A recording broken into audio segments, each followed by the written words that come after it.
1914, the great powers of Europe are divided into two rival alliances, the Triple Entente, France, Britain and Russia, united by fear and suspicion of Germany, Europe's new strongest power, and the Triple Alliance, Germany, which fears encirclement by its rivals, Austria-Hungary, clinging onto a fragile empire, and Italy, seeking gains at French expense.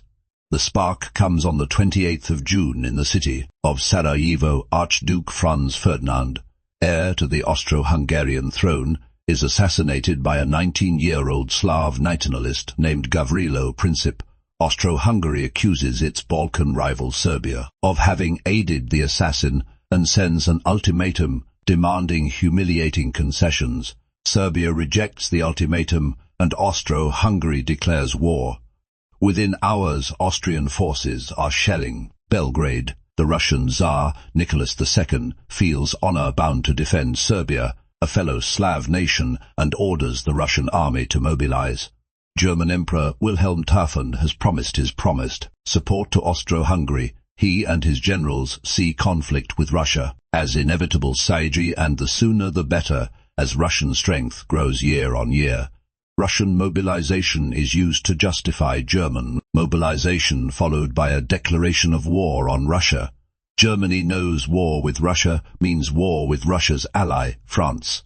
It has developed the Schlieffen Plan to meet this threat of a war on two fronts. Divided first, its armies will advance rapidly through neutral Belgium to encircle and destroy French armies near Paris and win a quick victory.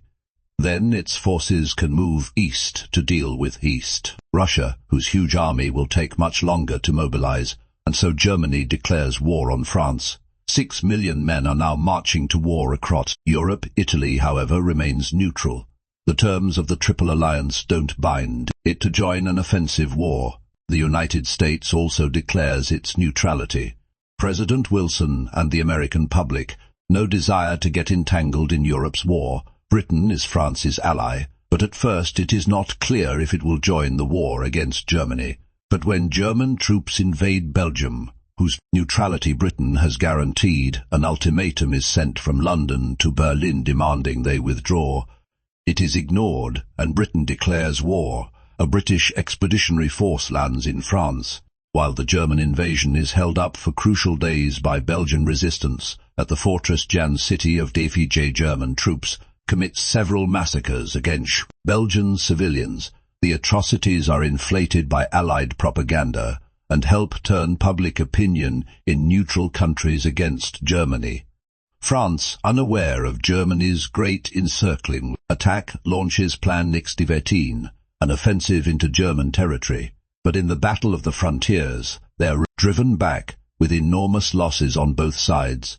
The British expeditionary force clashes with the German army at Mons. But the British are heavily outnumbered, soon join the French in retreat. The Allies make their stand at the river Marne, 40 miles outside Paris.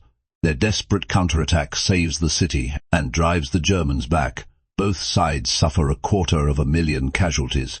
The race to the sea begins as both sides try to outflank each other to the north. A series of clashes leads to the First Battle of Ypres, where the Allies desperately cling on and prevent a German breakthrough.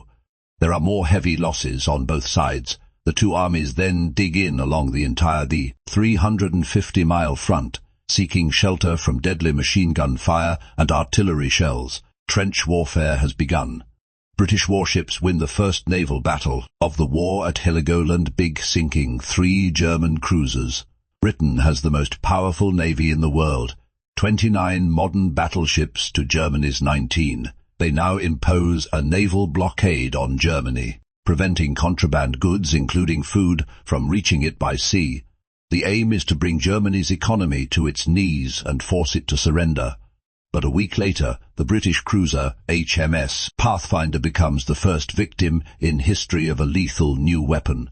The submarine-launched torpedo. German submarines, or U-boats, have a surfing range of 9,000 miles and can attack undetected from beneath the waves. They herald a deadly new challenge to Britain's command of the seas.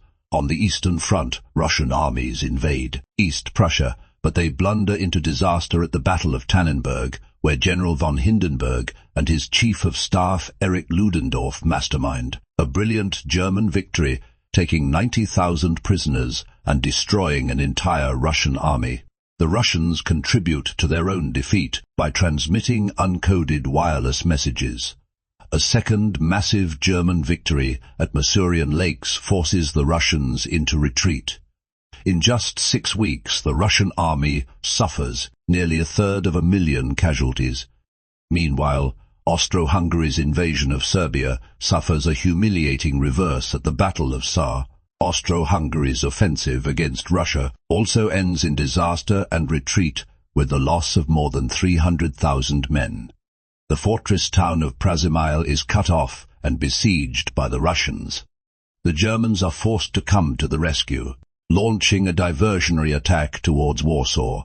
It leads to weeks of brutal winter fighting around the Polish city of Twintidan, but there is no clear winner. Meanwhile, the Turkish Ottoman Empire joined the Central Powers, declaring war on its old enemy, Russia.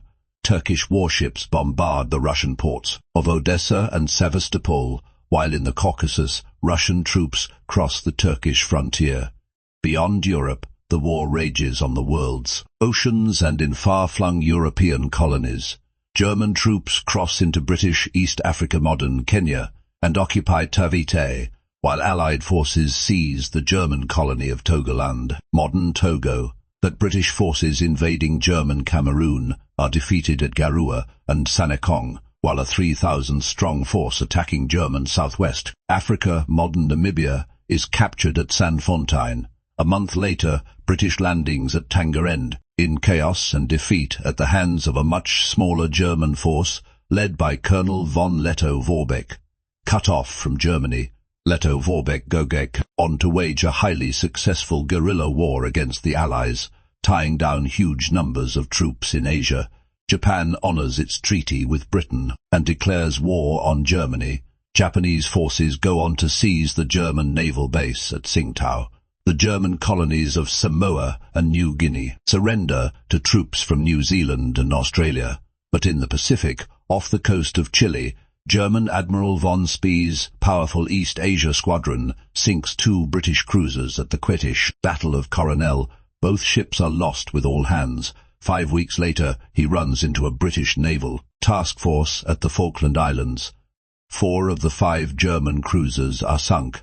Von Spee goes down with his flagship, while in the Middle East, British troops seize control of the Ottoman port of Basra, securing access to the vital Persian oil that fuels the British fleet.